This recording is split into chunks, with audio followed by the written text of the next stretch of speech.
Electrohomoeopathy के अध्ययन के क्रम में आज हम एनाटॉमी और फिजियोलॉजी वाले चैप्टर में मस्कुलर सिस्टम में मसल्स के फंक्शन के बारे में डिस्कस करेंगे। हमारे शरीर में जितने भी मसल्स हैं 650 मसल्स हैं हमारे शरीर में। हमारे शरीर के पूरे बॉडी का 40 से 50% भाग को कवर करता है मसल्स।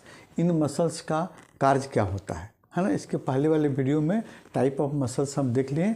आज हम मसल्स के एक स्पेशल आपको कार्य को देखेंगे कि क्या क्या ये हमको हमारे दैनिक जीवन में हमारे शारीरिक जो क्रियाएं होती हैं उसमें कहाँ कहाँ किस रूप में ये मदद करता है ना। तो इसमें सबसे पहले हम देखेंगे कि इस मसल्स में जो सेल भाग लेते हैं उसका एक स्पेशल कैरेक्टर होता है कॉन्ट्रैक्टाइल, यानी सिकुड़ना और पुनः अपने पहले जाने वाली स्थिति में आपको आ जाना, या आकुंचन होना या सिकुड़ना, कंट्रैक्टाइल होना। इस तरह के सेल्स से मिलकर ये आपको मसल्स बने होते हैं, है ना। तो आइए हम देखते हैं कि आपको कैसे मदद करते हैं। तो सबसे पहले हम देखते हैं गतिशीलता। हम दौड़ते हैं, कूदते हैं, चलते फिरते हैं। हम चौक से आपको बोर्ड पर लिखने जा रहे हैं। ये हमारे मसल्स क्या ही कमाल है कि हम चौक पकड़ रहे हैं और फिर आप उसको बोर्ड पर लिखेंगे, है ना। ये हमारे शरीर का मसल्स का ही कमाल है ना। तो इसमें मदद करते हैं। इसमें कुछ ऐसे छोटे छोटे मसल्स होते हैं, जैसे हम बोल रहे हैं, ये मसल्स हमारे चेहरे के इम्प्रेशन को प्रदर्शित करता है, बताता है कि हम बोल रहे हैं तो हम मुस्कुरा रहे हैं, हंस रहे हैं या रो रहे हैं। सभी मसल्स इसमें इसको सहयोग करते हैं। हमारी ये छोटे छोटे मसल्स आपको फेस में जो आपको 14 बोन जो होता है उसी में से आपको कुछ बोन जो है से जो मसल्स जुड़े रहते हैं वो मसल्स हमको मदद करते हैं। अब देखिए इसमें आपको हमारे डाइजेशन क्रिया में, पाचन क्रिया में कैसे ये मसल्स मदद करते हैं ना। डाइजेशन क्रिया में, है ना,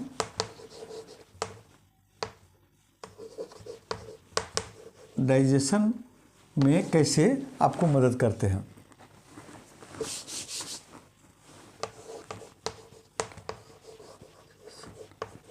डाइजेशन क्रिया में कैसे मदद करते हैं। हम जान रहे हैं कि हमारे शरीर में डाइजेशन क्रिया जो है एक बहुत ही जटिल क्रिया है और इस क्रिया में हमारे बहुत सारे ऑर्गन भाग लेते हैं।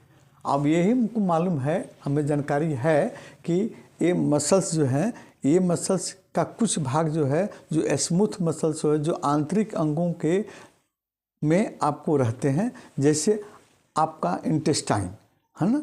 इंटेस्टाइन जो है एक लंबी आपको ओसोफेगस से लेकर आपको एनस तक आपको इंटेस्टाइन लंबी फैली है। उसके आंतरिक दीवार भी इसी मसल से बने होते हैं, स्मूथ मसल से, है ना। हम खाना खाते हैं, दांत से चबाते हैं, इसमें भी मसल्स आपको मदद करते हैं, है ना। और फिर जीभ से निगलते हैं और निगलने के बाद में जो हमारा थ्रोट रीजन, गले के रीजन में आपको भोजन जब ओसोफेगस में प्रवेश करता है वहाँ भी ये मसल्स उसको, उस भोजन को धीरे धीरे धीरे धीरे आपको पचाकर धीरे धीरे आपको उसको आगे बढ़ाने में मदद करते हैं। जैसे आप जैसे इसमें जो आपको ओसोफेगस में, है ना, पेरिसल्टाइसिस आपको प्रक्रिया जो है, जो उसको मूवमेंट हम कहेंगे, यानी पेरिस्टाल्सिस मूवमेंट के द्वारा, है ना, ये मसल्स ही उसको आगे बढ़ाते हैं भोजन को, है ना। उसके बाद में हम देखते हैं रिस्पिरेशन में कैसे मदद करते हैं। श्वसन क्रिया में हम सांस लेते हैं, है ना, रिस्पिरेशन क्रिया में।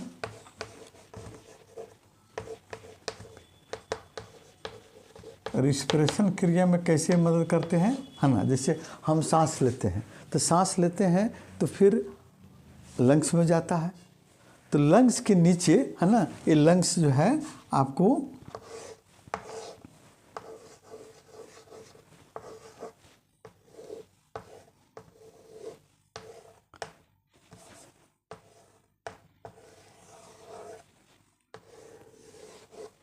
लंग्स जो है, इस लंग्स के नीचे एक आपको डायफ्राम रहता है ना।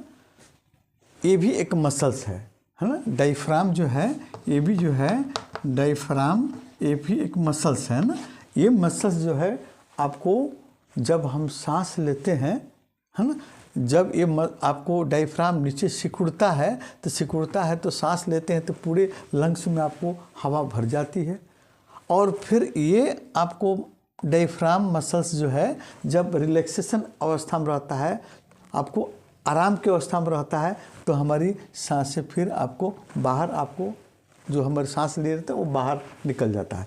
तो ये डायफ्राम मसल्स जो है हमारी सांस लेने की क्रिया में बहुत ही इम्पोर्टेंट रोल अदा करते हैं, है ना। उसके बाद में अगर हम गहरी सांस लेते हैं, है ना, गहरी सांस जोरों से सांस लेते हैं कस के, तो इसमें हमारे पेट, पीठ और गर्दन के मसल्स आपको उसमें सहयोग करते हैं। इसके बाद हम देखते हैं ब्लड सर्कुलेशन क्रिया में कैसे मदद करते हैं, है ना। सर्कुलेशन क्रिया में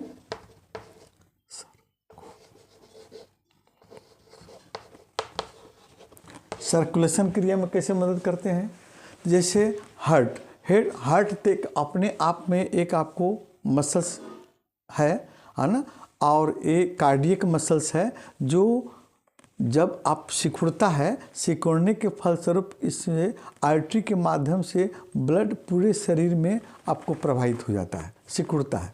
फिर रिलैक्सेशन अवस्था में जब आता है, आपको जब पुनः अपनी स्थिति में आ जाता है, तो फिर आपको वेन के माध्यम से सारे आपको गंदे रक्त जो हैं उसमें आपको भर जाते हैं। ये आपको कार्डियक मसल्स हैं जो हमको ब्लड सर्कुलेशन में मदद करते हैं। इसके अलावा देखिए आर्टरी और वेन की स्मूथ मसल्स जो है आपको ब्लड सर्कुलेशन में कैसे मदद करती है।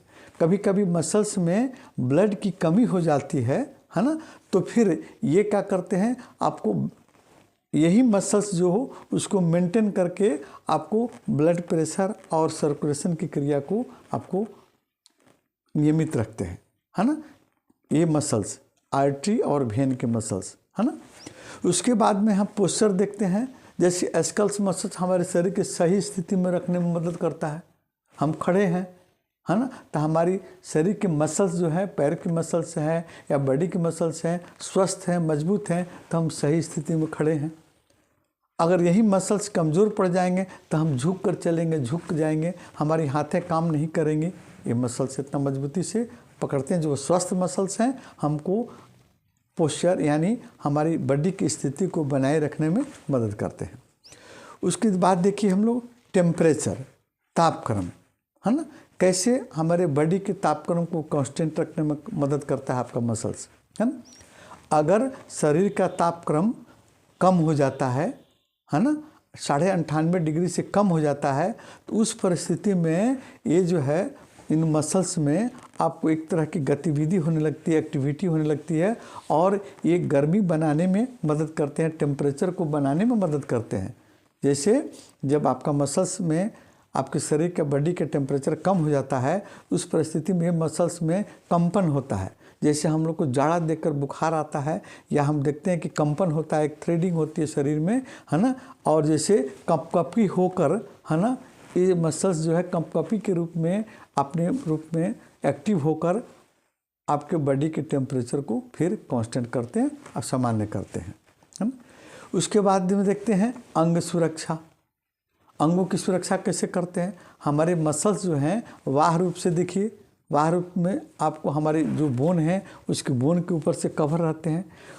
कुछ मसल्स जो है, जैसे आपको बैकबोन है, रीढ़ की हड्डी है, तो रीढ़ की हड्डी में आपको, रीढ़ की हड्डी में आपको अंदर स्पाइनल कॉर्ड को कवर करता है रीढ़ की हड्डियाँ, और फिर रीढ़ की हड्डी को कवर करता है ये मसल्स, है ना। उसके अलावा रिब्स देखिए, हमारी पसली की हड्डियाँ जो हैं ये भी आपको कवर करती हैं, मसल से ढकी रहती हैं, है ना, ये आपको। उसके बाद हम देखें, आपको ये मसल्स जो है आपकी आंतरिक अंगों की सुरक्षा भी करती है। जैसे मानते आपका नी जोड़ है या एल्बो जोड़ है, तो इस पर जो मसल्स लगे हुए हैं, बाहरी झटके अगर होते हैं, चोट लगते हैं, तो ये मसल्स उसको बचाने का काम करते हैं। डायरेक्ट हड्डी पर, बोन पर उसका इफेक्ट नहीं पड़ता, मसल्स ही रोक लेते हैं, है ना। उसके बाद मसल्स और सभी क्रियाओं में, विजन, है ना, जो विजन हम लोग देख रहे हैं, है ना, तो विजन में भी कैसे मदद करते हैं देखिए।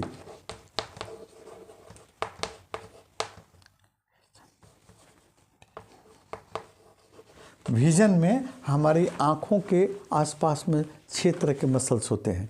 हाँ, जो जैसे हम दाहिने ताक रहे हैं या बाएं ताक रहे हैं या ऊपर देख रहे हैं या नीचे देख रहे हैं, तो ये मसल्स ही हमको मदद करते हैं आँखों को बाएं दाएं घुमाने में, और फिर फिगर को सही कांस्टेंट स्थिति में रख कर देखने में भी। हम आपको जब आँखें को घुमा रहे हैं, बाएं घुमा रहे हैं या दाएं घुमा रहे हैं, फिर भी वो विज़न हमको कांस्टेंट रहता, अच्छी तरह से दिखाई पड़ रही है। इसमें मसल्स का ही बड़ा सहयोग है। उसके बाद में मसल्स और सभी क्रियाओं में आपको मदद करते हैं। जैसे आपको एनस रीजन में, है ना, एनस रीजन में मसल्स का सिकुड़ना फैलना, आपके मलद्वार के मसल्स का सिकुड़ना और फैलना आपको शौच क्रिया में आपको मदद करते हैं। इसके अतिरिक्त में मसल्स और सारी क्रिया, मसल्स आपकी सुंदरता प्रदान करते हैं, आपकी बॉडी की कंस्ट्रक्शन को बनाने में आपको मदद करते हैं, है ना। और ये मसल्स जो हैं आपको फीमेल प्रसव के समय में, है ना, ये नेचुरली आपको उसमें कंट्रैक्शन और रिलैक्सेशन की क्रिया को संचालित करके प्रसव कराने में, सुखपूर्वक प्रसव कराने में मदद करते हैं मसल्स, है ना। अब अगले वीडियो में हम विभिन्न तरह के मसल्स आपके बॉडी पर, मेजर मसल्स जो हैं, उन मसल्स की क्या फंक्शन होता है, कहाँ पर होते हैं, कैसे आपको मदद करते हैं, इसके बारे में हम देखेंगे। इन मसल्स पर आपकी इलेक्ट्रो होम्योपैथिक दवाइयाँ S5C5 का पकड़ बहुत अच्छा होता है ना। तो मसल से रिलेटेड जो भी डिजीज होगा उसमें S5C5 और इलेक्ट्रिसिटी में आपको WE का बहुत बड़ा रोल होता है ना। अगले वीडियो में हम इसकी चर्चा करेंगे।